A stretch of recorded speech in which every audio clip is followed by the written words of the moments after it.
9 August বিশ্ব জনজাতি দিবস। রাজধানী শহর আগরতলায় এবার বড় পরিসরে বিশ্ব জনজাতি দিবস প্রতিপালন কর্মসূচি হাতে নিয়েছে মথা। সেই কর্মসূচিতে প্রধান অতিথি হিসেবে উপস্থিত থাকবেন রাজ্যের রাজ্যপাল ইন্দ্রসেনা রেড্ডি নাল্লু।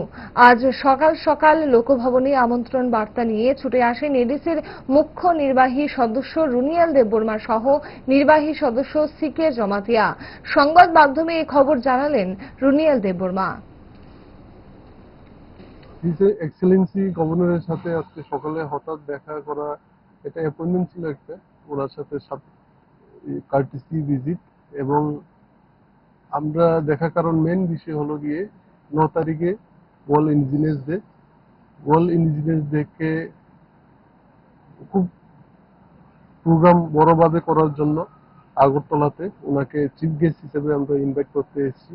আমার সাথে আমাদের এক্সেলেন্সি গভর্নরের সাথে আজকে সকালে হঠাৎ দেখা করা, এটা অ্যাপয়েন্টমেন্ট ছিল একটা ওনার সাথে কার্টিসি ভিজিট, এবং এটা আমরা হাইকমান্ড কথা হচ্ছে আমরা কি করব না করব।